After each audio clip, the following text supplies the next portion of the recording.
So good evening, everyone. Hope you're all doing well and keeping safe during the pandemic. This webinar is part of the series hosted by the Career Development Group at the Khan Education Board for Pakistan. And today's webinar is on navigating the residency match process for medical students and doctors aspiring to train and practice in the US. Our esteemed panel today brings their unique experiences and challenges of going through the same process. And I'm sure with their rich experience, they have a lot to offer in today's webinar as well. So without further ado, let me quickly introduce our speakers for today. Our first speaker is Dr. Ambreen Sonawala. AKU MBBS class of 2015, worked as a teaching assistant till 2016. And in 2017, matched at the University of Arkansas for Medical Sciences and Pediatrics. She recently completed her residency, congratulations, and is on to pursue a fellowship in peds endocrinology at Boston Children's Hospital this year only. Our second speaker is Dr. Sarah Salim, AKU MBBS class of 2019, and she recently matched at the University of Texas for pediatrics. Our third speaker is Dr. Arsil Tharwani, AKU MBBS class of 2019, and he also recently matched at the Cleveland Clinic Foundation for Internal Medicine and aims to pursue cardiology after that. I would like to take this opportunity to thank all of our speakers on behalf of AKEB for taking out the time and addressing our audience today.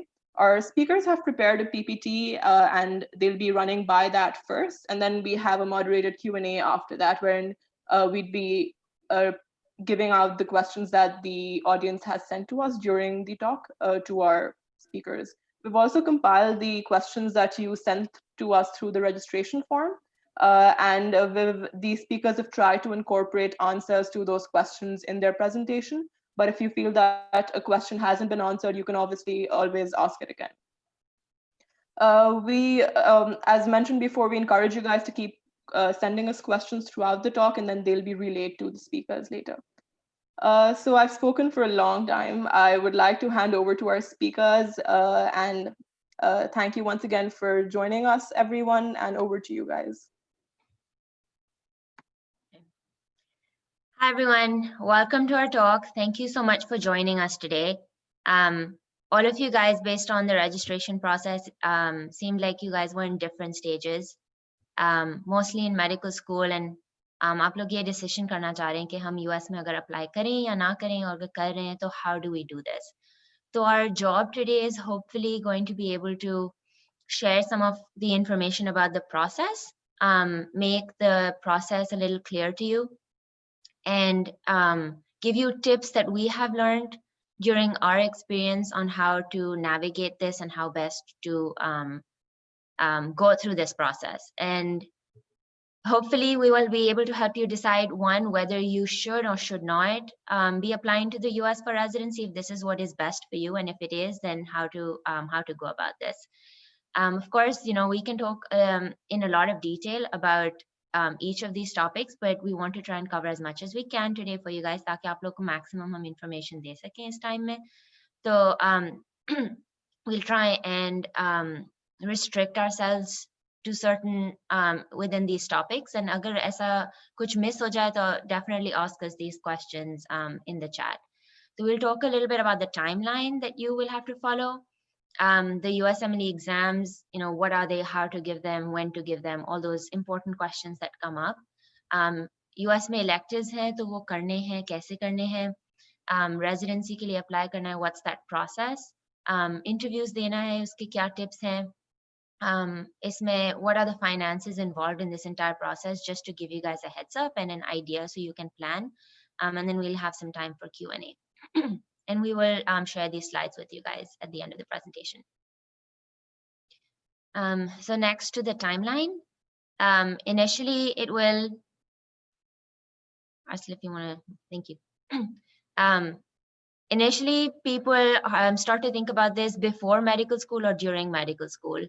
And you want to think about कि आपके career goals क्या हैं, आपको कहाँ रहना है eventually, आपको कहाँ training करनी है, and what are your personal goals, what are your family goals. And that is what you will use to decide whether you want to do residency in the US, whether that is the best option for you. And this thought process happens before and even during medical school. Once you've decided that you want to, USMLEs are usually the first thing you do. You give step 1, step 2 CK, and step 2 CS before applying. Step 2 CS, given the COVID situation right now, it's a little uncertain because it's been stopped. And so everyone's still trying to figure out how that works and what that will mean for them. And these can be given during medical school or after medical school. Then the next thing that people usually do is something called US clinical experience, so electives or observerships in the US. Again, usually people try and do this during medical school, lekin ye baad mein bhi hum kar sakte hain. And then finally, once you have all these components done, including other things, you apply for residency. And we'll talk about that timeline a little bit later. Over to our next speaker, Tobias. Hello, everyone. So thanks for having me here, and thank you everyone for tuning in. So I'm just going to cover the basic aspects of USMLE and really just give you an overview about study preparation, the preparation time that you should be expecting to for this exam, and just basically cover the resources that are involved here as well. So सबसे पहले Amreen ने cover कर लिया जितना भी है. So she's talked about the fact you guys need to take these 3 exams. That's step 1, step 2, CK, and CS before you're allowed to apply for the match. Correction though, like you can still apply for the match. Unfortunately, interviews may be compromised if you have one component that's missing. So that's important that you have all three exam scores in hand before you actually apply to the programs to maximize your chance to get an interview from those programs. Uh, the body or the organization that you will be dealing with for your exams would be ECFMG, which is Education Commission for Foreign Medical Graduates. So this will also come up later when Amreen's going to cover the residency application as well. So keep this in mind as well. So ECFMG is going to be your go-to body. So talking about step 1, right? So I think काफी लोग इस step 1 से तो aware होंगे कि how important this exam is exactly. And the reason why it's important is that usually programs have a filter. You are already entering the match process जो उनके अपने graduates or American medical graduates के लिए थोड़ा tailored होता है, right? So for you to step into a system where you need to stand out, you need to score above average. I'll talk about the scores later, but it's important that you get it right the first time. And because if you pass this exam, you're not allowed to retake it until 7 years, right? So you get one shot if you pass it, and you just don't need to just pass it. You need to pass it above average, right? And the other important reason why I want you guys to focus on step 1 is because it sets up as a good base for your step 2 CK, so which I'm going to cover later, right? So it's an MCQ structured exam. It's going to be a long exam. Say it's technically 6 blocks, but total exam is 7 hours, including the 1 hour break time. And there are 232 questions, right? And these are all covering basic sciences principles, which is physiology, pathology, pharmacology, microbioanatomy, biochemistry, behavioral sciences. So it's a lot of content to cover, right? And what I've noticed is that people usually do well on the exam.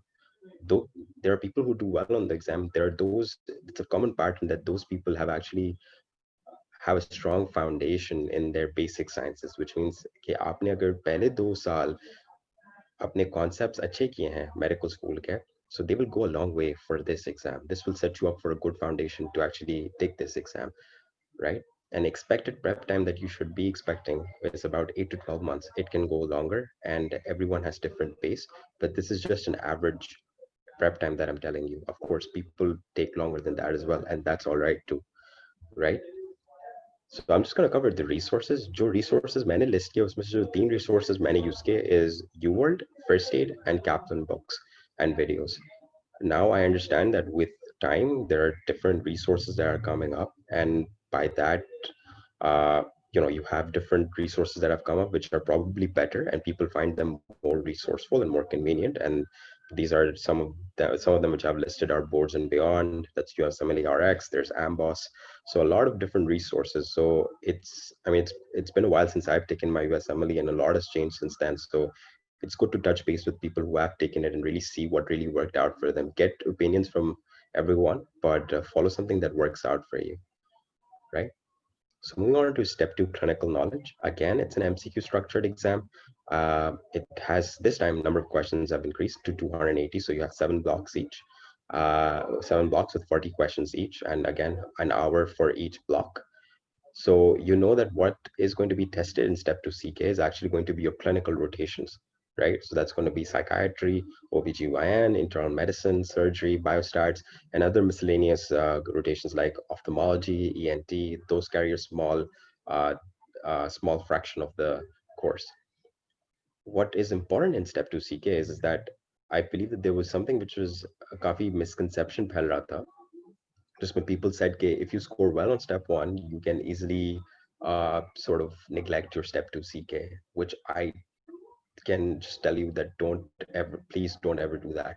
Because what program directors are looking for from their survey is that next to step one, the most important thing for them is CK. So if you don't do well on this exam, that might hamper your chances, right? So what's important in CK is that you show a jump in your step one score. Uh, because the percentiles are different as well. The percentile for step one, let's say for the 80th centile, is higher as compared to step two, which is going to be lower, right?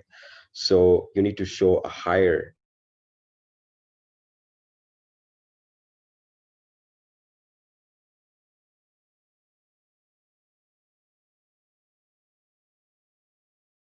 for setting you up for this exam.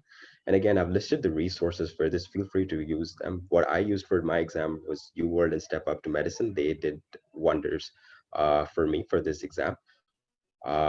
Again, people use Kaplan Clinical Sciences book. They used First Aid Step to CK. They use Master the Boards. So everything works differently for everyone. Again, ask around, see what works well for them. These are some resources that I've listed. And again, for step one and step two, there's a 3-digit scoring system. It's um, the maximum I believe you can attain, please correct me if I'm wrong, is about 300. I don't think I've seen anyone who's scored 300. But for an IMG, technically, you need to be what the safe score, what people talk about is usually above 240, because AMGs usually, or American medical graduates, their average is around 230. So if you score above 240 plus in step one and step two, that should uh, that should perhaps uh, set you up well. However, there are people who do score low and do match, and it's all about the application that we're going to talk about. Here, I've just quoted an average figure, and if you've scored low, that should not deter you in any way whatsoever. Please don't get me wrong on this. Again, for step two CS, it's going to be pass fail. All right.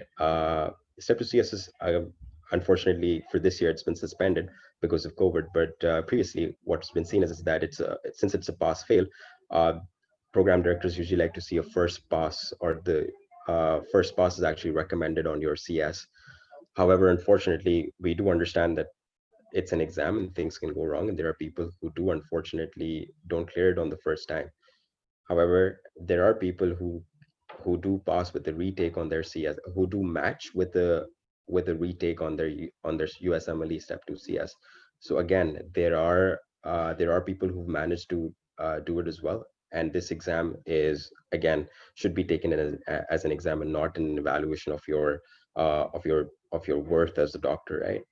Uh, the only an inconvenient thing about step 2 CS is that can only be taken in the United States. Those two exams you can take anywhere else. Here you can only take it in the United States. That is Atlanta, Los Angeles, Philadelphia, Chicago, and Houston are centers where you can actually take the USMLE step 2 CS. And it's usually about diagnosing patients. There are going to be simulated patients which require history, physical diagnosis, and management. So yeah, that's about it for USMLE Step 2 CS. So it's just some pearls that I like to share with you. I talked about the first one. You need to have all your scores before you apply to the programs to maximize your chances of getting the interview. And like I said, a retake on any USMLE may diminish your chances of matching. Again, there are successful stories of people who have matched with a repeat attempt. So the key thing is, if you're set on pursuing a residency there, uh, don't lose hope, right? Because there are people who've done it. And similarly, early commitment, if you made up your mind about the US residency, and if you made up your mind about the USMLEs, and if you studied well in your medical school, it should set you up well for the exam.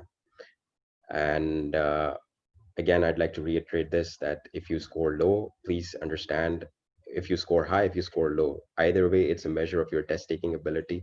It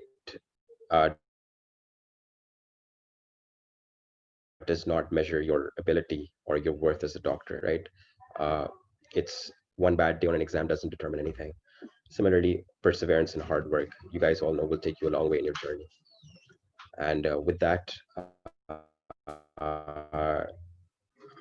we were going to talk about electives, and I believe Sarah is now going to take over. Okay, so Yalimdad everyone. As we know कि अगर आपको US में residency करनी है, तो it's very important कि आपके पास कुछ clinical experience हो while working in the US, because they want to see कि you understand the system and that you're able to work in that system. So that is why we have electives and observerships where you get to practice in that US medical setting. ठीक है, तो काफी confusion है between the word observership and elective, so I'll just clarify that. Observership में you clearly just observe. आपके पास, you cannot examine the patient, you cannot write notes, you cannot put in orders, you cannot do anything. You only observe the patient, you only observe the doctor, and no hands-on experience is basically involved. Observership is only applicable for medical graduates. जो अभी medical students currently हैं, वो observership नहीं कर सकते. Once you graduate medical school, then only you can do an observership.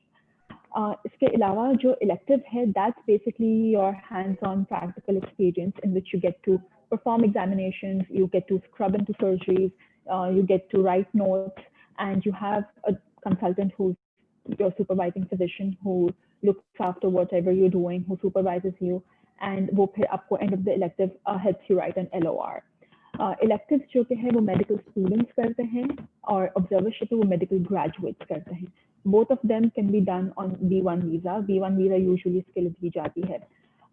Usually electives and observerships के लिए you get like a one-time entry visa for like 3 months.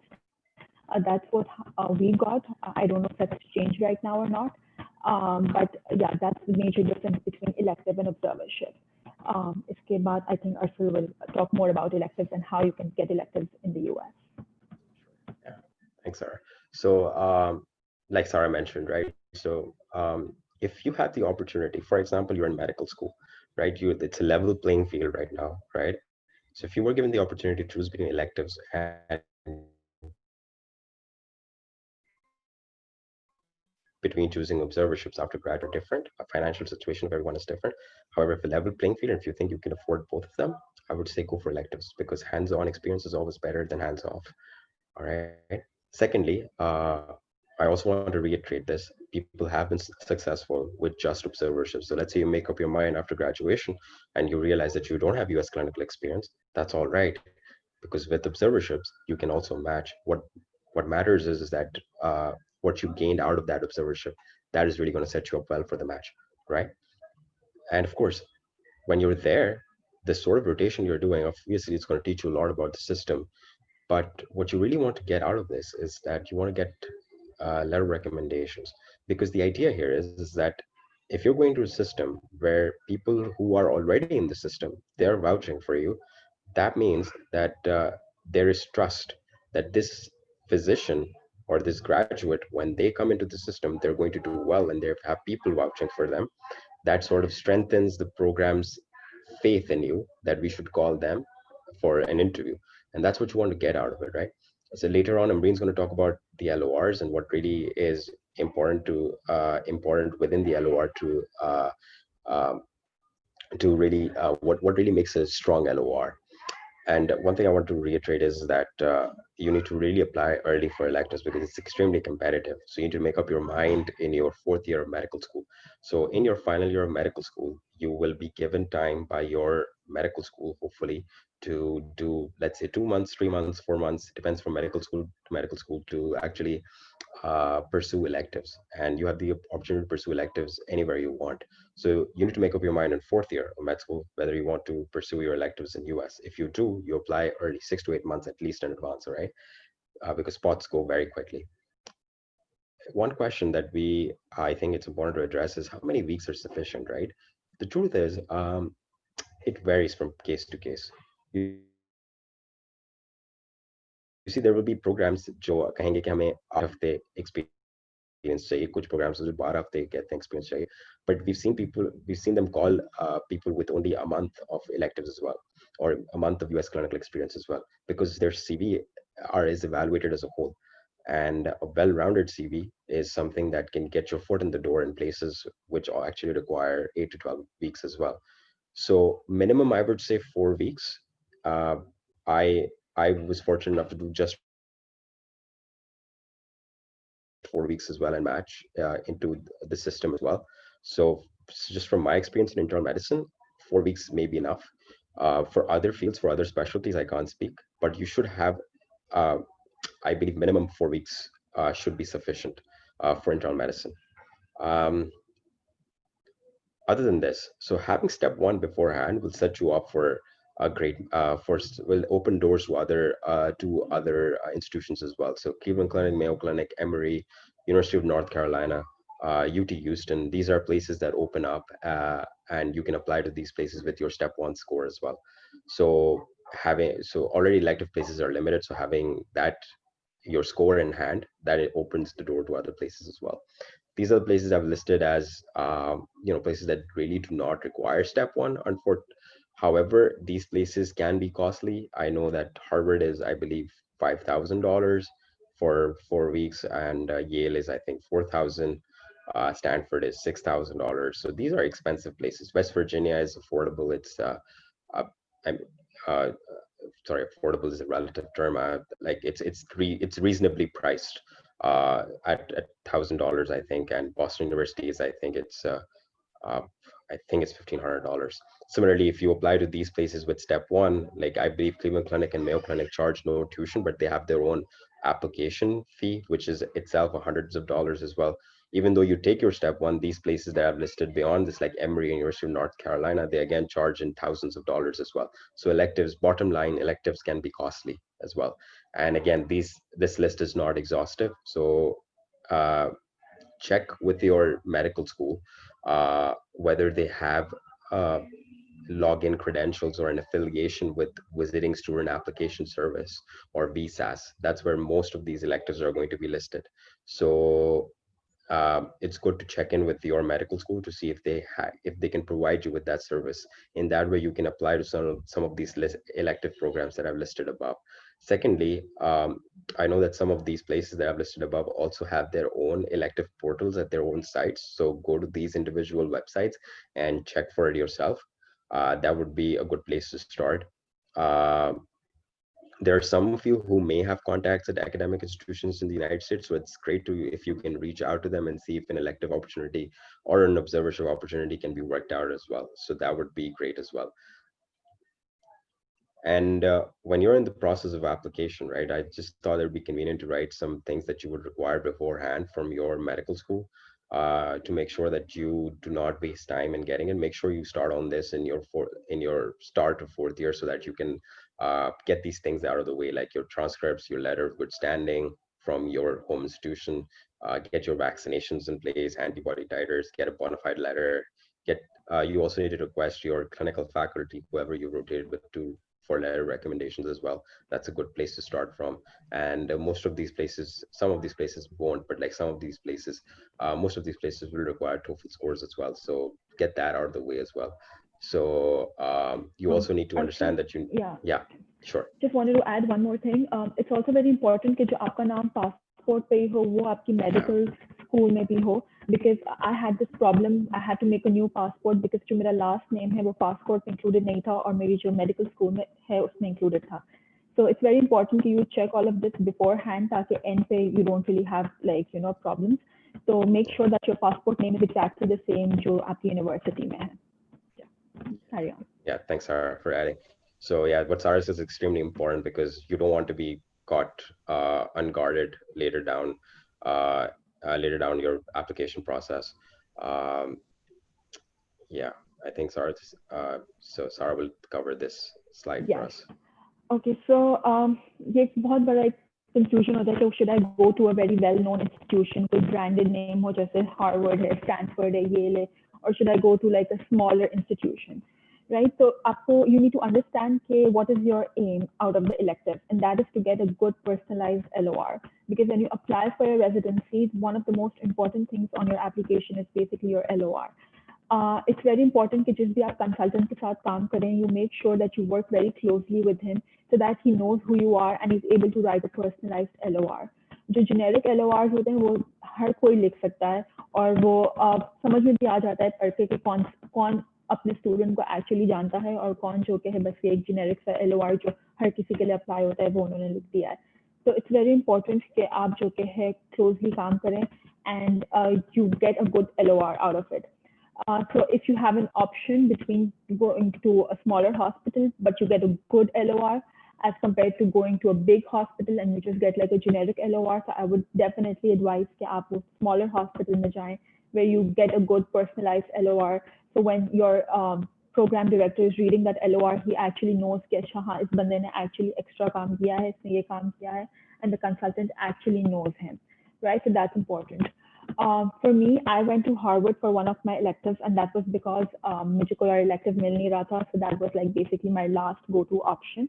But I was able to rotate with some really good consultants, and I was able to get a good personalized LOR. So you have to look at many factors. How much are you willing to pay, and what other options do you have? Reach out to as many people as you can. जो उस institutions में already rotate कर चुके हैं, उनसे feedback लेंगे. What sort of an LOR do they write, and should I go to this institution or not? Because obviously, like we're talking about thousands of dollars, and that's like a big amount. So you would obviously want to be very careful before you spend it. So it's very important to reach out to your seniors and see what feedback do they have. And definitely, at the end of the day, the goal is to get like a good personalized LOR so that when your interviewer reads it, he knows that, yes, you've actually done something which is different from the rest. So that's my take on this. Right, so moving on. Okay. So I am going to talk about the residency application process a little bit. Excuse me. And, this can be really extensive. I'm going to try and hit on the high points and share some high yield tips. But if you guys have questions in the middle on things that I have not covered just because of time limitations, feel free to send those questions in the chat. And feel free to send questions on anything that Arsil or Sarah have talked about so far. We're going to try and answer those questions towards the end. Okay. So Arsil has already mentioned ECFMG, that's the Educational Commission for Foreign Medical Graduates, and that is the institution जो हमें licensure देता है कि हम US में हमने medical school नहीं की है, but are we certified to practice or train in the US? And that's the one that we give all our steps through and get our licensure through. फिर जब हम apply करते हैं तो all the residency places have a common portal to which you apply. And then उस portal के through आप सारे programs में apply कर सकते हैं. That's called ERAS. So Electronic Residency Application Service. This is where you will upload all your documents and be able to access the programs through. And then NRMP is the National Residency Matching Program. तो एक दफ़ा आपने apply कर दिया programs में, आप interview कर रहे हैं, फिर कौन decide करता है कि कौन सा applicant किस program में match करेगा. So the NRMP is this program that uses an algorithm that takes into account your preferences and the program's rank list, and it matches the programs. So it is important through your process कि not only आप ERAS में apply करें, ERAS का token लें, but then NRMP के लिए भी अलग से आपको sign up करना होता है, and you have to make sure that you are able to submit your list there. So a little bit about the timeline. Usually June में the ERAS token becomes available, so you can set up your profile in ERAS and start uploading things. Lekin it's important to remember कि obviously your electives and USMLE तो आप बहुत पहले से सोच रहे हैं, prepare कर रहे हैं, but even the actual application itself, June से कुछ महीने पहले, it's important to start thinking and talking about that and preparing that, such as your personal statement, your LORs, etc. Once you have your ERAS application, your account set up, then usually June through September, you start uploading all your documents like your dean's letter, your transcript. You will have to make sure you're asking your medical school for that. It's also called the MSPE now. You should start working on your personal statement. You should start asking your letter writers for LORs, and I'll go into each of these things in a little bit more detail. You should start working on your ERAS CV. That's a big thing and take some time to put all that information in. And of course, you want to select what programs you want to apply to. September 1st usually is when applications open for submission. So that means that now that you have all your information in the portal, you can start uploading your documents to each individual program. And ERAS gives you a little bit of time. It says, okay, the programs will not be able to view your applications for a short amount of time once you start uploading them, ताकि you can get everything in one place. Usually that's about the mid of September, but because of COVID this time, it is October 21st this year. Who knows what's gonna happen next year, but so far, this is what the timeline is. And then it's important to make sure that you have all your documents as much as possible uploaded well before that September 15th or October 21st deadline when programs can start downloading applications, because you want your application to be complete so that things are not missed out and you have the highest chance of programs going through your application and wanting to select you for an interview. And Ursula had already talked about this, that as much as possible, try and have all your STEP scores in hand before you apply. But there are people who are waiting on their CS scores or their CK scores, and they come a little bit later, and that's not the end of the world. But again, usually in previous years, September to February is when interviews usually happen, right at the end of September to usually end of Jan, and some programs interview the first week of Feb as well. Now, of course, those interviews will only start end of October. So you have that time period in which to interview at programs. One important thing I do want to highlight here is if you are waiting on interview acceptances from programs, unfortunately, what happens a lot of times is that programs will send out more interview invites than they have spots. So it's really important that जैसे ही आपको एक interview invite मिले, फौरन से आप उसको respond करें and use whatever system they have in place to sign up for an interview slot, because कभी-कभार slots खत्म हो जाते हैं. And you have to either be put on the wait list or you don't get a slot. Unfortunately, because the US में time difference है, people do this differently. कुछ लोग रात को जागे रहते थे, try and monitor their email, and जैसे ही कोई मिले, they would apply to it. Some people would get friends to help them, so, they would take turns. But it's important to remember that it is time sensitive, and you really should try and figure out a way to make sure you don't miss that email time. Somewhere in mid-Feb, you have your rank list due. And that is when you submit to your NRMP your list of preference for the programs, and then March may match announce of that. So moving on to what programs to select or how to select your programs. There is and I apologize, this name is not on there, but there's a system called FRIEDA, F-R-I-E-D-A, and that has a list of all the participating programs in each specialty. Internal medicine, pediatrics, surgery, radiology, all of those. And that gives you an entire comprehensive list के कौन से programs available हैं to apply. So, and then ERAS also has a list of participating programs. So once you have that list, now obviously you need to shortlist from them. You can't apply to all of them. And this now depends on you, your preference. Okay, do you have a location preference? So, you can remove some of those programs from that list. Is there a size preference that you have for the program? Do you want like a small program, medium program, large size program in terms of how many residents they have in that program? And this is information you can get from their websites. Do you want a university program or a community program or a university affiliated program? Again, this information is usually on their websites, and all of these are personal decisions based on your career goals. What kind of a training do you want? What kind of a program do you want? So no one can give it to you. No one can tell you कि आपको बस यही करना ज़रूरी है.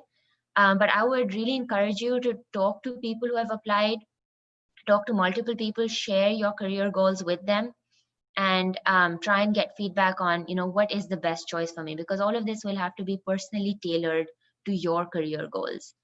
Then there's something called Doximity rankings or program rankings. It is important to realize that the Doximity rankings are based on reputation and surveys. And so it's not 100% that a program that is ranked, say, number 20 is better in all aspects than a program that is ranked, say, number 40. But it gives you somewhat of an idea about reputation. But again, this has to be personalized. And then prior matches. So if there are people from your medical school or your community or other people that you know who have applied to these two programs in the specialty that you're interested in, ask them for their lists or their short lists. Because people have already done that homework, you will have less work to do. But if not, you can usually find this information on the websites and try and go through them and figure out which of these programs matches your goals or the kind of program that you want. And you also have to now decide on the number of programs, right, that you want to apply to. How broadly do you want to apply? How much do you want to spend on that? How many programs do people usually apply to in that field to decide how many interviews they usually get? So I know I keep reiterating this, but this is a little bit of a personalized decision, and that's why it's important if you have questions to talk to people who have applied in that. A common question that people usually have is, and I want to touch on this because this is something that comes up frequently. Should I apply to a university program or a community program? There are people who have done their residencies from all different types of programs, and they have been successful. They have been able to achieve their career goals of either doing general practice or going into fellowship. Usually, university programs, because they're associated with a university, have more opportunities for research because they have more faculty who are doing research. But that does not mean that at a community program you will not have research, or at a university affiliated program you will not. There are good faculty doing research in all all different types of programs. So if there's a field you're really interested in, for example, cardiology or gastroenterology, try and go to the website and see who the faculty are and what kind of research they're doing. And I understand that is a lot of effort. वो बहुत मेहनत करनी पड़ती है उस पे. So, अगर आपके पास एक कोई special interest है, तो that will be helpful for you. If not, I would, the general advice usually is to apply to all different types of programs. University में भी apply करें, community में भी apply करें, university affiliated में भी apply करें. Because your goal is that you want to get a good clinical experience, you want to get good clinical training, and आप जहाँ पे मेहनत करेंगे तो आपको research opportunities मिल सकती हैं. And that research aspect is something that is one of the major things that differentiates university versus community. And then there's also the thing about the name of the program. Again, I would say, yes, name carries a lot of weight, but it is, again, dependent on how hard you work and what do you make of the opportunities that you have. So, and this is a theme we've reiterated, Arcel and Sarah have also reiterated, nothing is make or break. Agar आपके first choice या बस, university program नहीं मिले, and you match at a community program, or you're applying to community programs, it's not the end of the world. They have some strengths as well. And if you work hard, you can shine there. The next thing I want to talk about is the ERAS CV. Now, this is really takes up a lot of time in your application. You really have to put in time to prepare this. ERAS will have a specified format, and you have to fill in the information, so that makes it a little easier. Now, I have listed the components of the ERAS CV just so you guys are aware of what will be asked of you. Your education, your school education and medical school, and the years you attended. So make sure you remember or make a note of those. Your research experience, your volunteer experience. This is where your extracurricular activities and your society and other volunteer work comes in. Work experience, if you've been, a research associate or a teaching associate or any other position that you've held. Membership in honorary professional societies is a component. Mostly, we do not have this. This is for American medical graduates because this is more relevant to their system. So most of us put NA in that. But if you have a society that you're a part of, it's important to make a note of that and remember to put that in there. Your medical school awards gets a section in there. Your hobbies and interests also gets a section in there. So this is a really good place to put things that are your strengths, and this can become important talking points either in your interview or something that will make your CV more well-rounded and interesting to your program directors. And then बाकी awards and accomplishments जो आपने अपने school and medical school में किए हैं वो भी आप इसमें include कर सकते हैं. Usually try not to go too far back, like middle school तक ना जाएं, 6th grade 7th grade में जो आपने किया है.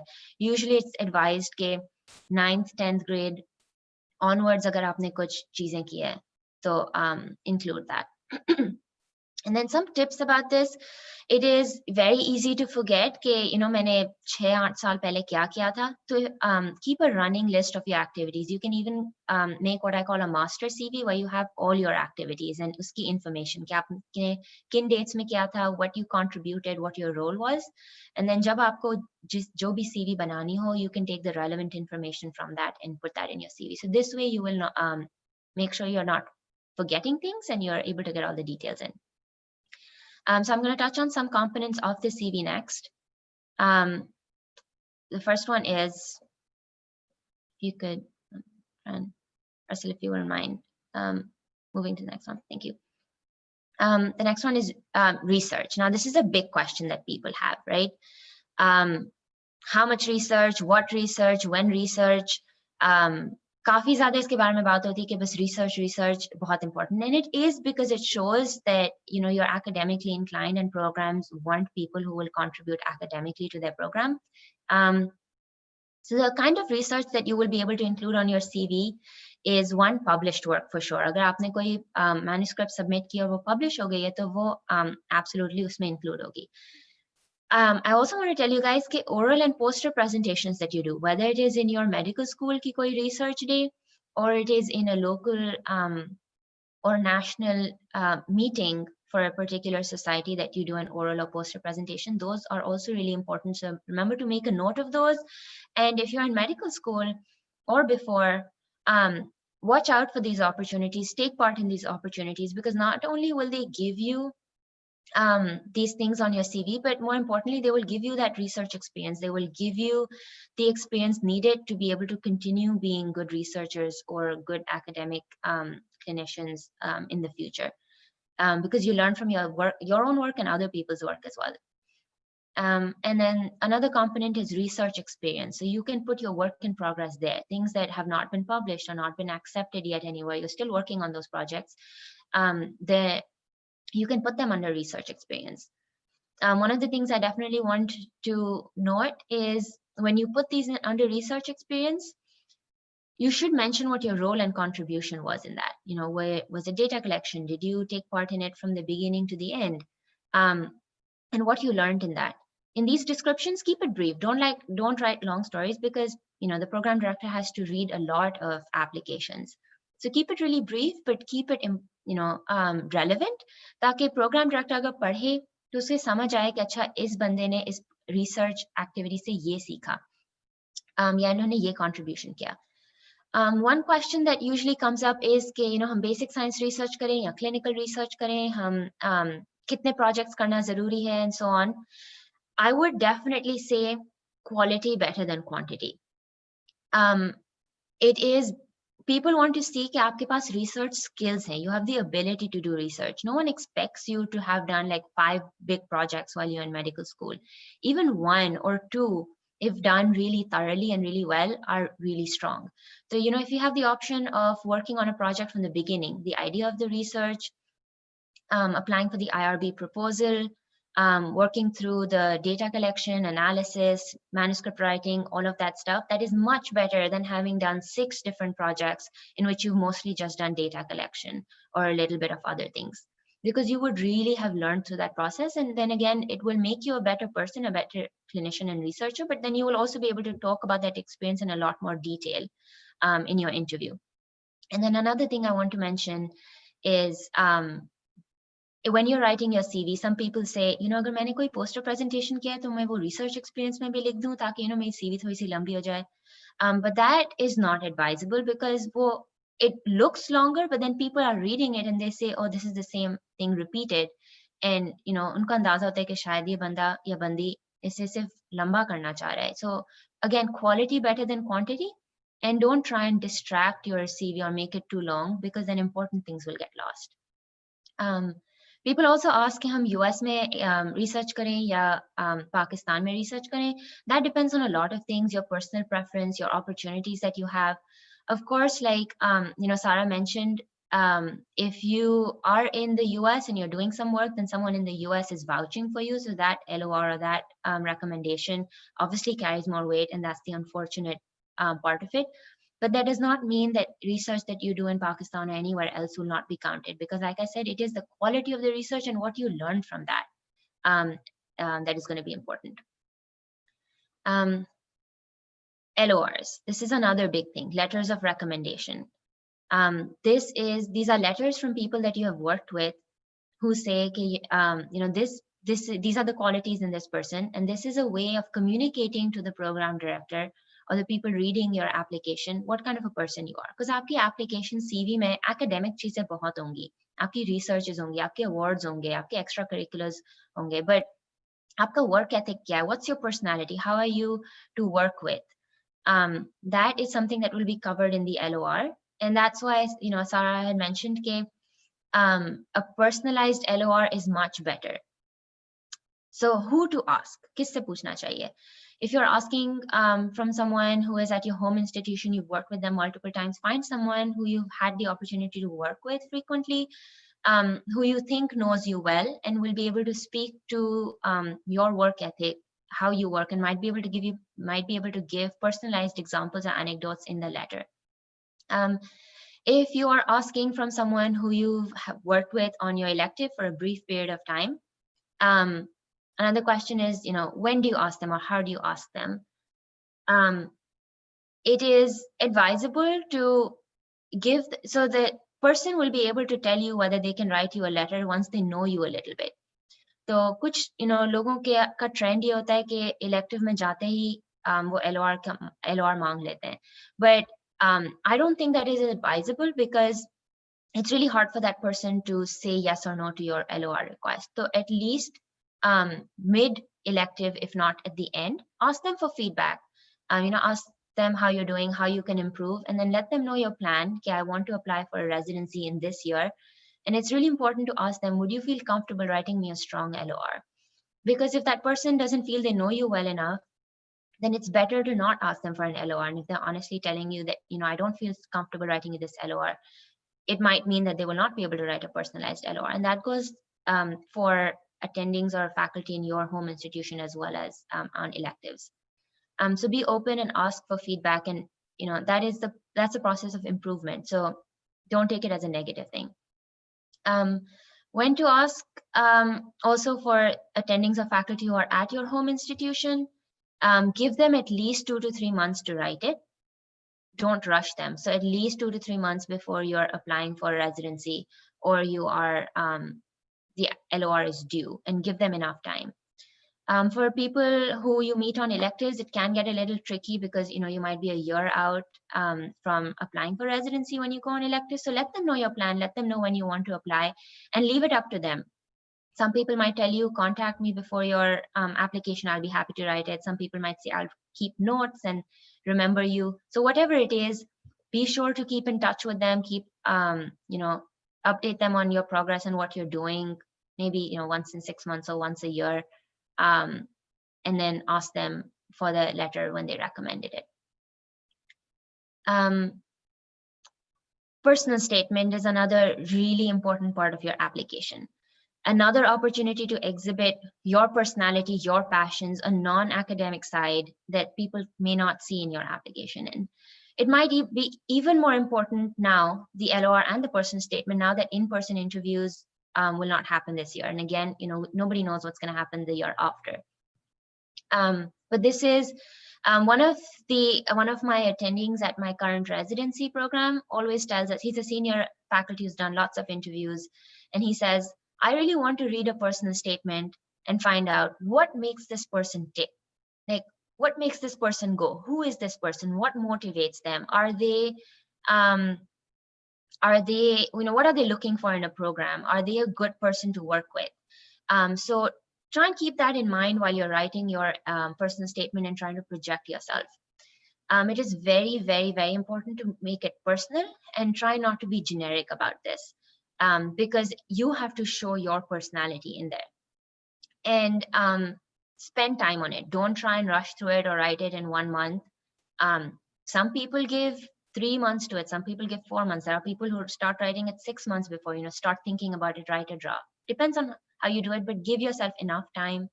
Proofread it. I cannot emphasize that enough. Ask other people to read it. Ask them what their thoughts are, how it sounds to them. Make multiple drafts, make multiple edits. Make sure your spelling and grammar are pristine. And one thing that you can add in your personal statement is trying to explain or talk about things that you might think are deficiencies or weaknesses in your application. Your one thing that I always say is your story is how you tell it. So there might be certain things that happen during your career or your course that you think are weaknesses or failures, but what you learn from that is more important. So how you tell that story is really important. For example, someone had to repeat a year or failed something or whatever, some personal event that happened. You can talk about that if you want and talk about what you learned from that. So again, that will give a personal spin to it. A lot of people obviously also talk about why they're choosing that particular field when in their personal statement, trying to show their passion for it, and all of those things are really important. Now the interview process. I am going to touch a little bit about what to expect during the interview. Again, this can be an entire session on its own, so I'm going to just try and touch on the high points, and then we're going to talk about some do's and don'ts for the interview. What can people ask you during the interview? Anything on your CV is fair game. Anything that you mention at all, from hobbies and interests to language. There's a section in the CV for what languages you speak, read, and write. To your researchers, so be very careful of what you put on the CV. If there's something that you maybe, a project that you worked on for literally 2 weeks and know nothing else about, either make sure you're very clear that I only did this data collection, or if you think it's not that helpful or important, don't put it. You be the judge. And another thing with regard to this, I want to say is make sure that actually, let me cover that in the next slide. I'll finish this first. Most interviews are either casual discussion or formal, semi-formal discussion. It varies from program to program.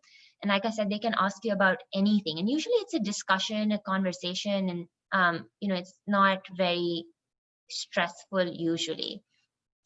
So be prepared to talk about your strengths, your hobbies, your interests, what your goals are in life, what you've learned from things so far. People will ask you what are your strengths, what are your failures, what are your weaknesses. Be prepared to talk about those things and also talk about what you learned from them. Again, it is your story and how you tell it. So what you learn from it is very important, even if you're talking about failures. One question that people ask, and some of you submitted this in the forms as well, what can I do to get more calls, right? So in my opinion, there are two big things in this. One is you can reach out to seniors or contacts or people you know, and the other thing is you can reach out to programs directly, obviously after you've applied. So if you reach out to programs and you email them, several weeks after you've applied and you haven't heard from the program and you're really interested in that program, make it short, make that email short, but make it personalized. Make the effort to go to their website, look up things and find out why you like that program or what you like about it or what interests you, and mention that in the email. Yeah, I saw that your program does this. I really like this because, and that shows that you've made the effort. It's not just you've emailed 50 different programs saying I want an interview. And that I think will give you a better chance at getting through to the program. And if you reach out to seniors or contacts, again, do a similar thing. Research the program as much as you can. Find out why you are interested in getting an interview from that program or why you feel you will be a good fit.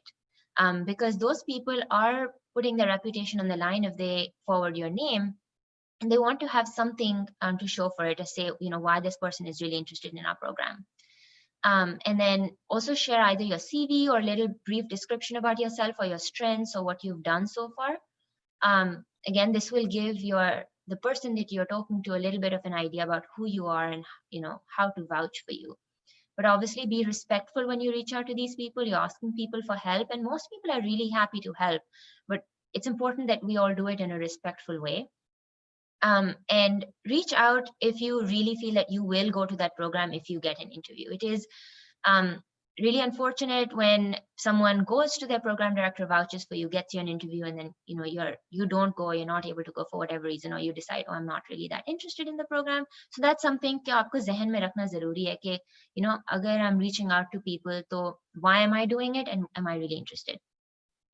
The big thing is about COVID. Virtual interviews honge is saal. Again, nobody knows what's going to happen next year, but practice virtual interviews, practice interviews on Zoom, practice talking through a virtual forum like this. It's really, really important because that is your shot at projecting who you are. So logon ke saath definitely practice karo. It's even more important to ask the right questions, because as much as the program is trying to judge you, you're trying to judge the program without seeing them in person. Ki wo kya hai. So based on your requirements for a program, your career goals, try and make a list of all the questions you want to ask them. And again, remember, it's new to everyone. My residency program is also trying to figure out how they're going to do their residency application interviews this year, and how they're going to judge the applicants. So it's new to everyone. Try and keep up as much as possible with what the new rules and processes are from the program websites. And good luck on that. Interview do's and don'ts. Some really important things I want to make sure that I cover. One, and I cannot emphasize this enough, is be honest. If you don't try and make up things or exaggerate, because it will show through during the interview or your conversation, it will not seem genuine, and that person will not be as impressed. But if you're honest and you're really talking about your passions, it shows through, and that is more impressive, even if it might not seem that, oh, you're talking about impressive things that you've done. Like I said, anything on your CV is fair game. Know what is on your CV inside out. Don't go in unprepared.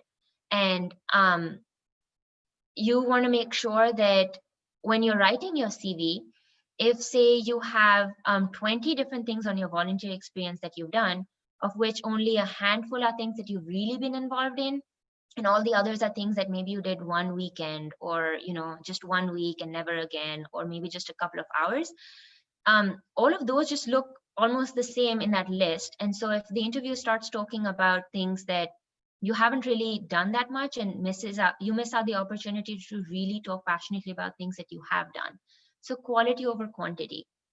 Don't let fluff in your CV mask the important things that you've done. So if something is really important, put that, but try not to put too many irrelevant things, because that will then, hide the actual important things that you've done. This goes without saying for anything. Plan for delays, plan. Make sure you know the route before you're going to the interview. Dress professionally, make sure there are no creases, no lint on your clothes. Lint is a big thing that happens, so take a lint roller. Be prepared with questions. That shows that you're interested in the program, that shows that you've done your research.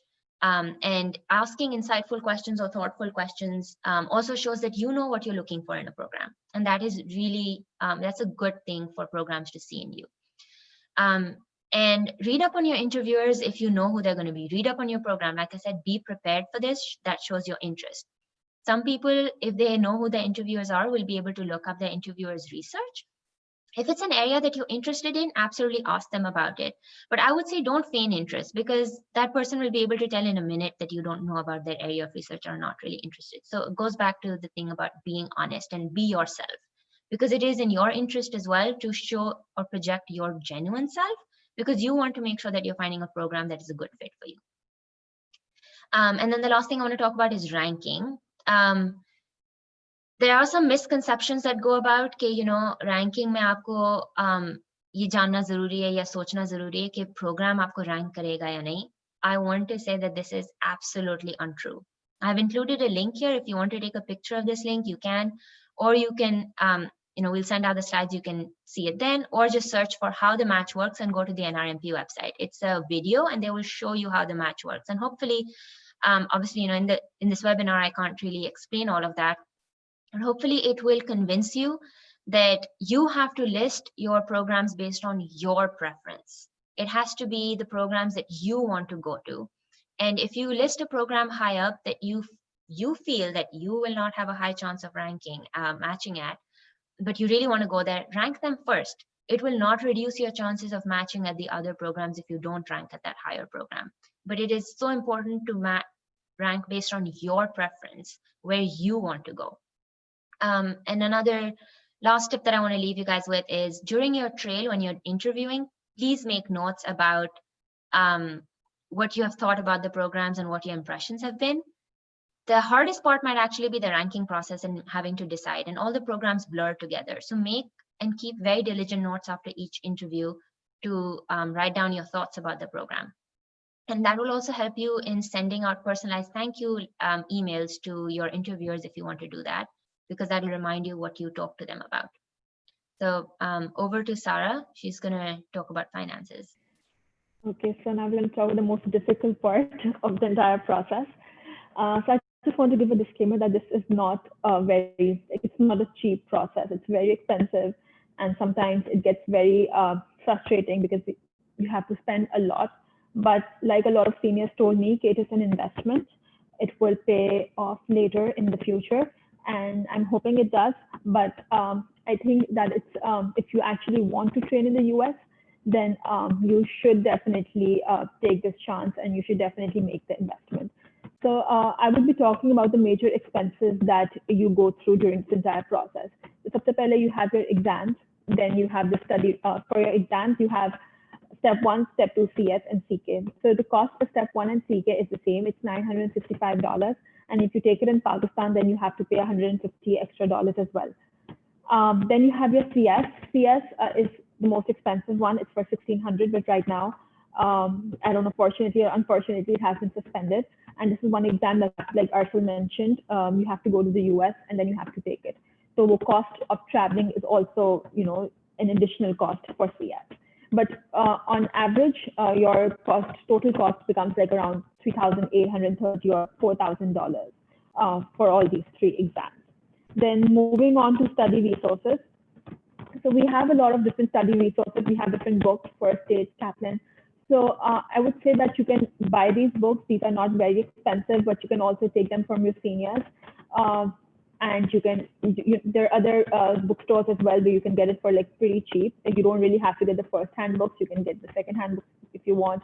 So that's also completely fine. The most important cost over here is the question bank, which is called UWorld. So UWorld is like the most important question bank, and that is sort of mandatory when you're preparing for your exams. So you get different subscriptions. You can get like a 3-month subscription. You can get a 6-month subscription or like a year subscription as well. So step 1, 3 to 6-month subscription here, which I bought for myself, it's now for $420. And the same is for CK, it's for $420 as well. And if you want to extend your subscription, for example, if you're not able to take your exam on that date, you can extend it, and then extension has its fees as well. You also have some practice exams, which are called NBMEs. So if you want to buy those practice exams, you can. It's for like $60 per exam. But the good news is that these exams are also available free of cost offline. So you can also do like an offline version. So these exams are optional. You only do it if you want to sort of have a practice, but it's not important. I mean, it's important, but it's not like mandatory. Then we talked about our electives. So electives have like an application cost, and then you have the cost of the elective itself.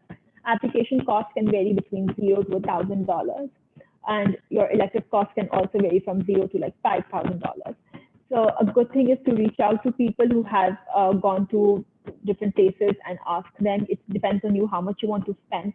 Like Arshil mentioned, if you've taken your step 1, then you have more options, and you have cheaper options as well to choose from. So it's a good idea to take a step 1 before it, but it's not important. Like it's not mandatory. Like I did not take my step 1 before my elective, and I still ended up doing okay.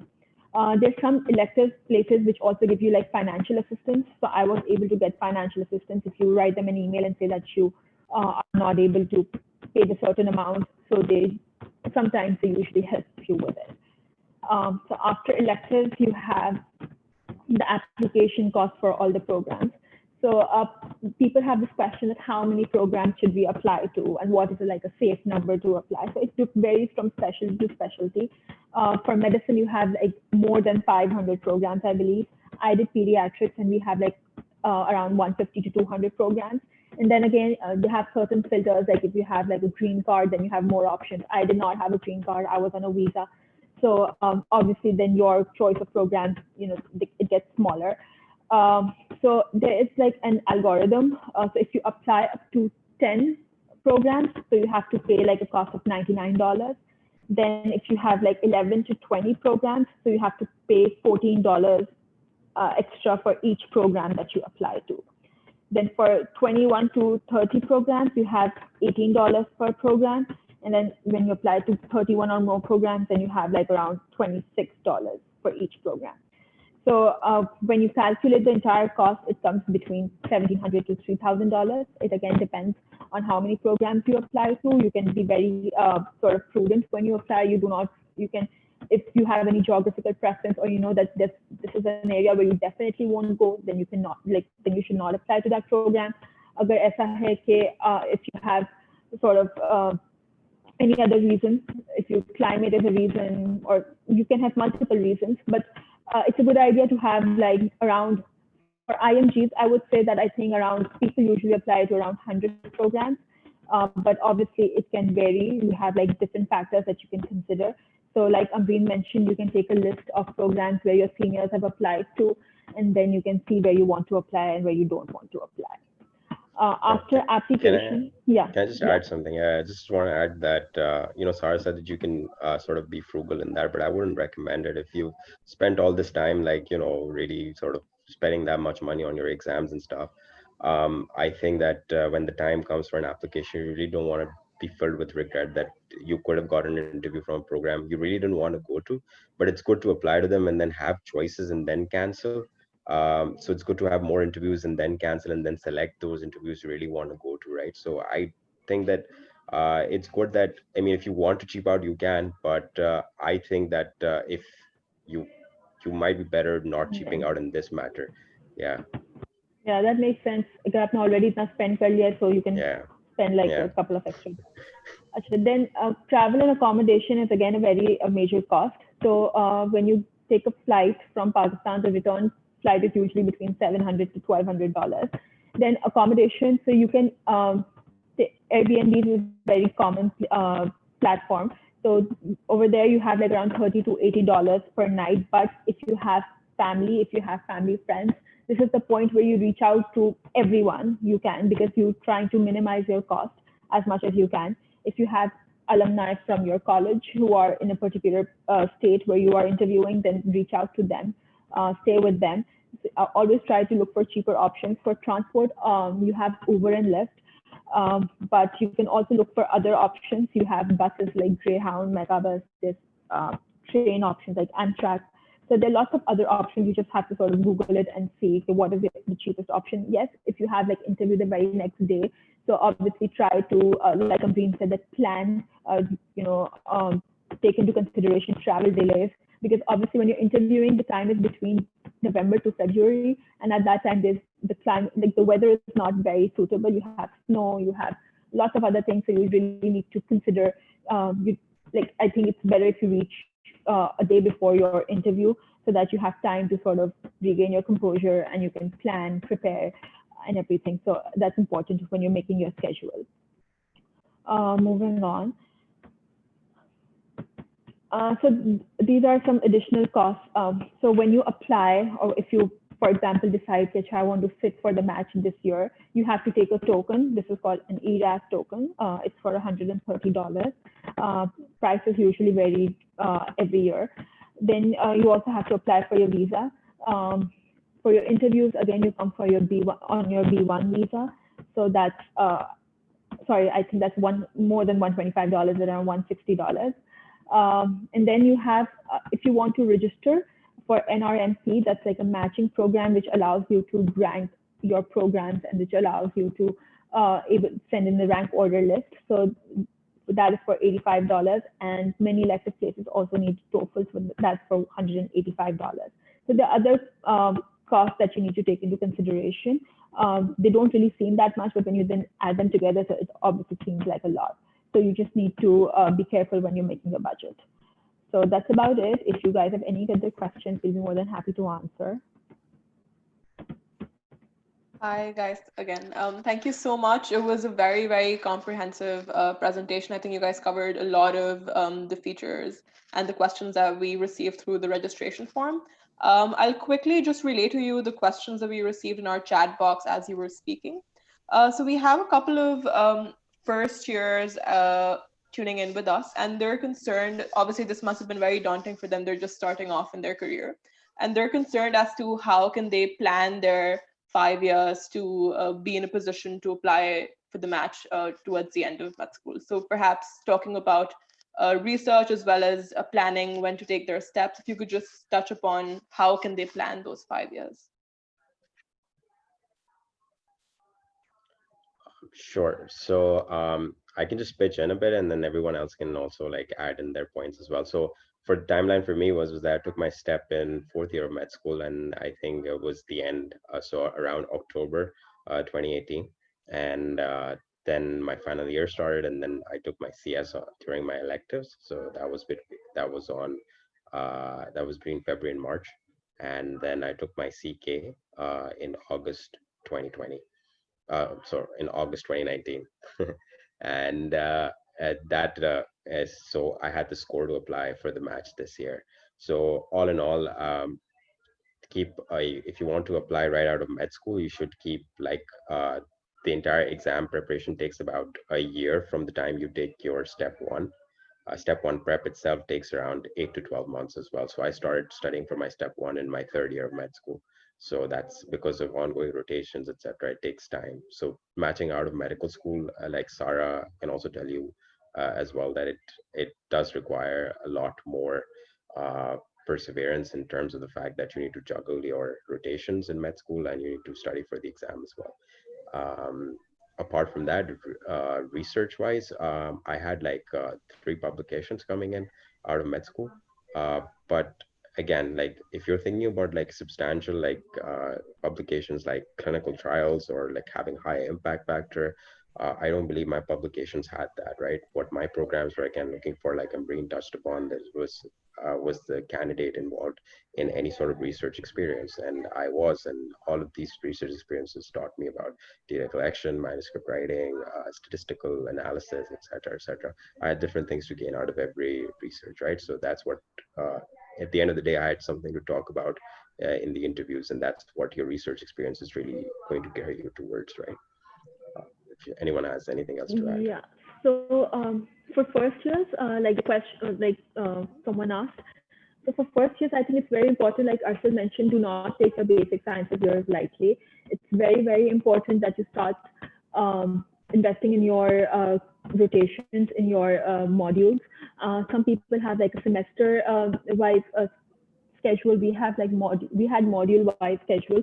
So we did different, we covered different components of basic sciences. So don't take those lightly, because that is the point where you can actually build your foundation. In the first, second year, you actually have the time to orient yourself, to understand, start from the very basics. I would say not to start from small books right away. You can use big books and sort of solidify your concepts. And then when you're actually revising or reviewing your concepts, then you should look at the smaller review books. That's really important.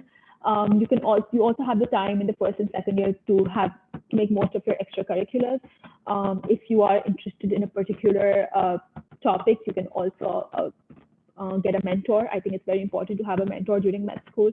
You can also, if you've invested in a research or something, you can also try and sort of understand the basics of research. That's very important. And yeah, that's the most important thing that I would say first years can do. And I agree with everything Arshil and Sarah mentioned. And I want to add a little bit about extracurriculars. One of the reasons I had included all the components of the ERA CV is ताकि आप लोग को idea हो कि वो CV में हम डाल क्या सकते हैं. Research तो हम सुनते हैं, लेकिन उसके अलावा और क्या-क्या चीजें लोग देखते हैं. So if there's something that you have a passion for, there's a hobby, there's an extracurricular you're really involved in or you want to get involved in, it is not going to be a waste of time. Those are also really important things that are, again, outside of residency application, they're going to build you as a person. They're going to build your personality. They're going to help you in life in different aspects as well. And on top of that, it's going to be helpful for you in your residency application as well, because it's going to show the program director that you're a well-rounded person, that you're going to bring other skills and contribute in different ways to the program. So if you are early in medical school, yes, absolutely, you have to focus on your basic science years. You have to focus on your clinical years and learn from those years, because they're going to help you in residency. They're going to help you in application. They're going to help you when you become a doctor, essentially. And also focus on trying to do other things that you're interested in. You don't have to give up all of them. Of course, you have to prioritize and figure out what some things you can keep, some things you have to give up if you want to do your steps during med school, or you want to be involved in other things. But remember that there are lots of other things you can do, leadership positions that you can be a part of, societies that you can be a part of, that will be really helpful at this stage as well. Thank you so much. So we have another question regarding the pandemic. I'll just read it out to you guys. So due to the pandemic, elective portal is closed for now, and Step 2 CS has also been suspended. If a person can cover up for Step 2 CS through alternate ways, I think she's referring to the recent changes, the recent announcement that was released. If a person can cover up for Step 2 CS through alternate ways, is it advisable to apply for the math cycle without US electives and LORs?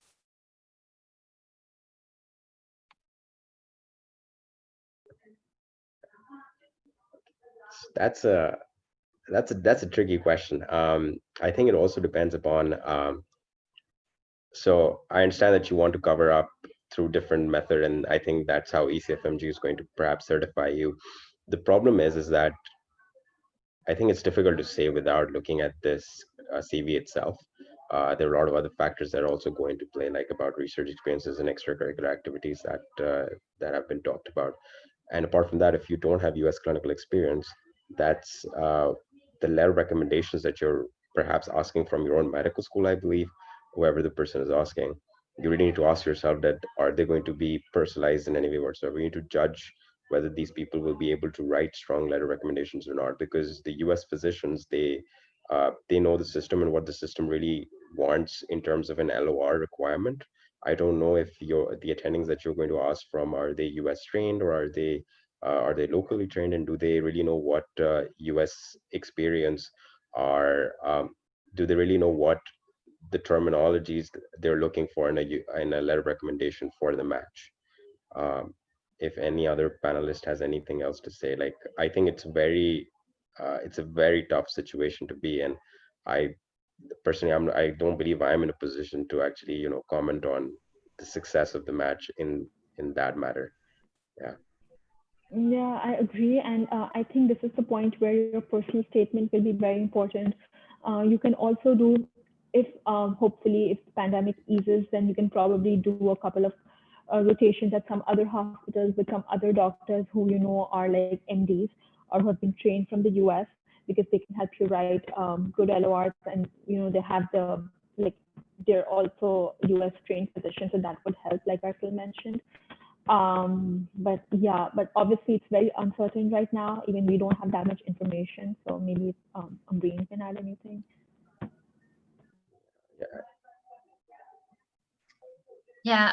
Based on what I have seen from this side, it's like Arsen mentioned, there are lots of other things in your application that can strengthen your application as well. And so there is a thing that goes around where people say, okay, there are filters on programs when they are looking through applications, and अगर आपके पास से US clinical experience नहीं है, या certain चीज नहीं है, तो वो आपको automatically नहीं देखेंगे. It's really hard to tell because different programs are different, and programs do that within themselves, and हमें नहीं पता चलता है कि exactly what their processes are. So it's hard to predict what will happen until you actually do it. So what I would say is, if you feel that the rest of your application is strong and you really want to, and you've prepared for it and you want to go for it, though you can. And then if you feel you're not hearing from as many programs, you can start reaching out to programs. You can start emailing them or calling them, or reach out to your contacts. But obviously, the fewer things you have, in your application, the strength of your application does decrease, but it is never a 100% or आपको बिल्कुल भी कोई interview नहीं मिलेगा या बिल्कुल भी कुछ नहीं मिलेगा. So judge based on your situation. Can you wait? Do you want to do something else this year, or do you really want to apply? Do you have to apply? आपका time जा रहा है, you know. So take those things into account. Thank you so much. So for the attendees, I've launched a poll that just basic where you're from and how did you find today's session. I'd really appreciate if you guys could fill it in. And meanwhile, I'd like to ask another question. So Dr. Imbreen, you took a gap year and you did a TA-ship after med school, whereas Drs. Arsil and Dr. Sara, they graduated right out of med school. So what guidance would you give to our listeners today with regards to which one's better? And if someone decides to take a gap year or has to, considering if they don't match or because of some other circumstance, how can they make the most of that year? Yeah. Excellent question. So, you know, this is always $1 million question. Should I take a gap year or should I not take a gap year?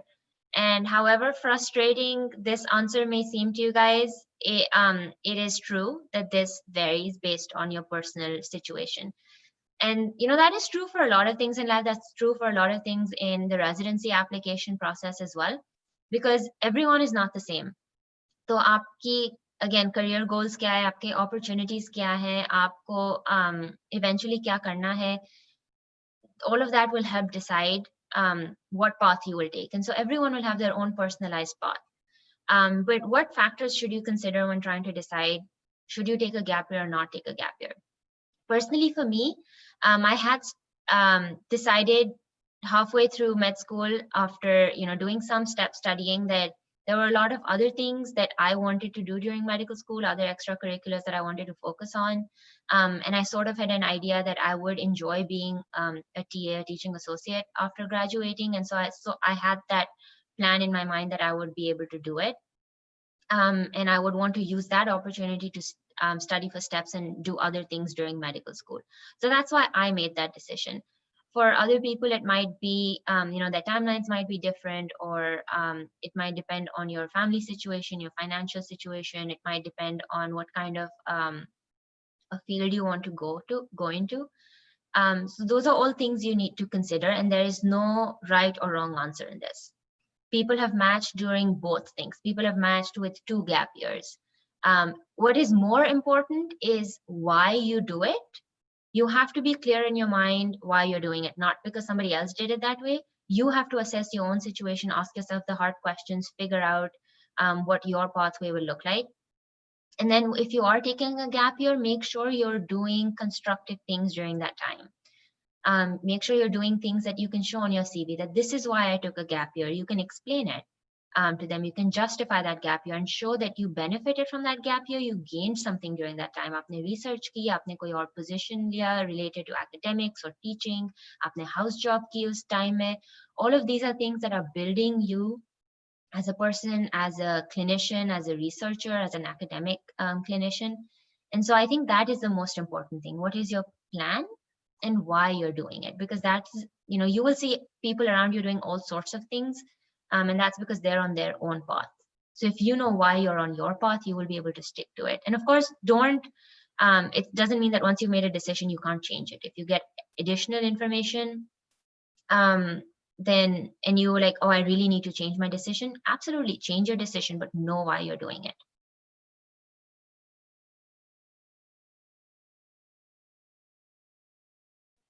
If Dr. Arsil and Dr. Sara would like to comment on what factors did you consider while, you know, applying directly out of med school? Sure. Look, for me, I think the decision to apply right out of medical school. So, I mean, after like my first 2 years, I decided that, you know, for me, matching right out of medical school was a priority for me. So, but at the same time, I also realized that I had some things in medical school that I really wanted to do. So, I mean, looking back on it, I had to sacrifice a lot of things, like being in certain leadership positions, you know, I was a big fan of theatrics as well, but unfortunately I had to cut down on that as well. So a lot of things I had to cut down on because of the fact that matching right out of medical school was a priority. And then I really asked myself, was it something that I was okay with, like cutting down on some family time, cutting down on some hangouts which would happen right after med school, maybe cutting down on med school gatherings. Of course, I could go to some of them, but I couldn't really attend all of them, right? Because as crunch time came nearer, I had to cut down on a lot of stuff. So if ask yourself this question, if you're okay with the fact that cutting down on all of this and getting and matching into the US system, and if you do match, looking back on it, are you going to have any regrets? If the answer is no, then I would say that matching out of med school may be the right option. But then again, it's a lot of different priorities. Like, you understand that it's a lot, you're in medicine for the long haul. So one gap year may not make a difference at the end, when your training at the end is going to be of 10 years, right? I mean, so it really uh, comes down to an option of preference at the end. So just evaluate yourself. It's different from personality to personality.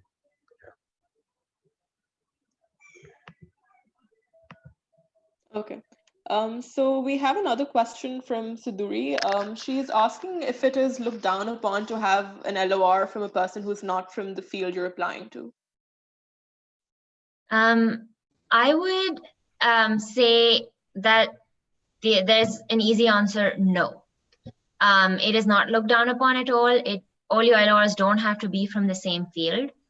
Of course, if you are applying to a certain field, it is helpful to have at least some, if not majority of your LORs from people in that field, because they will be able to speak a little bit more specifically to their field. Surgery might have some different things that they look for. Medicine might have different things. Radiology might have different things. And of course, it's helpful. So try your best as much as you can. But if you feel that there is an attending or a faculty member that you've worked with really closely, who can really speak to your clinical skills, that they're from a different field, I think that would be a much better and stronger LOR if they make it personalized, as compared to just someone who is from the field that you're applying to but may not know you that well. Because the purpose of the LOR is to convey to the program director what kind of a resident you will be, what your work ethic is, how you are in working with other people. And a lot of these characteristics are the same throughout fields. Yes, there are some differences, but absolutely it is not looked down upon. You can diversify it based on where you can get strong LORs from. And I completely agree. Like, even when I was applying in pediatrics, but I had a medicine LOR because I thought that my attending knew me more and better. So that's why I decided to upload it. Although I already, I had another pediatrics LOR as well, but I chose the medicine one because I just felt that the attending knew me more. So I guess that worked out for me. So it's completely fine, I guess, if you have one LOR from some other field. Like Amreen mentioned, the majority of them try to have it from your own field, but even if you have from some other field, that's completely fine. All right, thank you so much. So we just have our last question for today. And this is a question that I also wanted to come to. So we all know that the step 1 exam is now a pass fail. It'll become a pass fail sometime in 2022. And so a lot of the viewers today are concerned as to how will that impact residency applications, and if the step 1 score is not accessible to program directors, what alternatives, how can they make their application stand out more? Sure. So I think in terms of numerical scoring, I believe that step 2 CK would then have a lot of preference, and unfortunately or fortunately, it's just a lot of it is weighing down on one exam only now as a marker. So I think it's just that when the time is near to give CK, just give it your best and really get the best score that you can out of it. Secondly, I think that so I understood from the match process is that programs receive 4,000 CVs when the time for application comes. They're going to open CVs from medical schools that they are aware of, especially when it comes to international. So if you have alumni in programs that are from your medical school, there's a higher likelihood that your CV in that program is going to be open because they're aware of that medical school, and programs like to play it safe. Because if they're aware of a medical school that produces that's in their program and that's done well, so they are likely going to take from the same medical school onwards. So I feel that med school reputation now is going to have more preference going down the line as well, even though it has some preference in this match as well, but it's going to play more as we see the future. Thirdly, I also feel that if I I feel that if you feel that adding on to your research experiences, if you feel that you are deficient in those, that might be a good idea as well. Taking maybe perhaps completing your medical school and doing well in medical school. Sorry, I just scratched that research thought for now. Just like I just want to focus on doing well in medical school. The important point is that you have various um, your transcript from medical school, your performance in medical school, how you were ranked in your medical school, that might play a very important role as well. Because uh, program directors like to see that, if you've done well in your medical school, they are likely going to see that same behavior is going to be carried out in residency as well. So it's more like them playing, more like them predicting behaviors through that. And I believe that if you have scholarships, if you have honors, or if you've done well in clinical rotations, just make sure that you don't have you that sort of stands out in that as well. And I think that's going to have more preference in that in the application process. I also feel that if you take some time off from medical school after medical school or after graduation, and if you invest that time in research, that might go a long way as well, as step one goes pass and fail, because that might add more to you. Or having another degree as well, like people with MPH, I feel that they have a preference in academic programs as well. If Ambreen and Sarah have something else to add, they can also share their thoughts on that.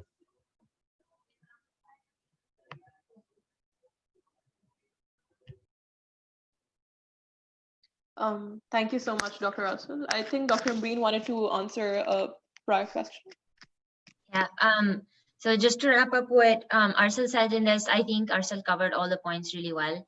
Other parts of your CV will become important. Other parts of your application will become important. And all of us cannot stress enough on this that, don't neglect your medical school, because that is the training you're going to get. No matter how many tests you give, the training you're going to get and the things you're going to learn that are going to make you a good clinician are going to be the experiences you get in medical school. And Arcel touched on research, and that's one of the things I wanted to answer. And it has slipped my mind earlier. Someone had asked, as medical students, what can we do right now to prepare ourselves? One, I would say your question should be to make ourselves better clinicians. And then, on top of that, good residency, US residency applicants. If you are thinking about doing research, one of the good ways to get into this is try and identify. One, Sarah had mentioned, find a mentor. It's very important. Clinical mentor can be different from your research mentor, can be different from your life mentor, but it's important to find mentors, find these attendings who you click well with, or you can ask questions from or get advice from. And then find out people who are doing research in your medical school, in different fields that you might be interested in. And even if you don't think you're interested in that specific field, if they're doing good research, it might be helpful for you to get that experience. So reach out to them, tell them why you're interested. Make sure you're trying to look them up on PubMed or on Google Scholar and find out what researches they do and what their areas of interest are. And if you're interested in that, then reach out to them, tell them that, if you have an idea for research, absolutely, that's great. If not, then reach out to them, ask them, how can I be involved in a research? What can I do? Find out what projects they're doing. Like I'd mentioned earlier, it is more beneficial for you, for your training and for your experience, as well as on your application, that you are involved in a project that you can do from start to finish, or at least a huge majority of it, so you can learn a lot. So try and find these kind of projects. Don't hesitate to reach out to people. Don't hesitate to put in the hard work. Sometimes there are courses that you can do online or in person that will teach you statistics or teach you research methodologies. Try and look those up.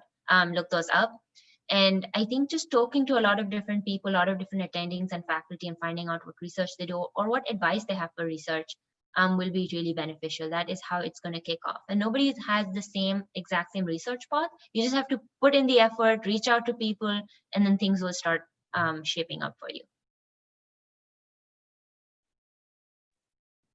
All right, thank you so much, guys, Dr. Ambreen, Dr. Arcel, and Dr. Sarah. I think it was a very, very beneficial talk, and I'm sure the viewers agree with me. For the viewers, this talk was also being live streamed on YouTube. So if you want to go back to it and watch it again, you can always go back to it. Our channel's name is Career Substack Videos. So do subscribe and watch those videos again. Once again, on behalf of the Afghan Education Board for Pakistan, I'd like to thank all three of you for taking out the time. I know some of you are in different time zones as well. So really appreciate you taking out the time and doing this for us. Thank you so much for having us. And hopefully this was beneficial to everyone. Yeah. Thank you. Thank you.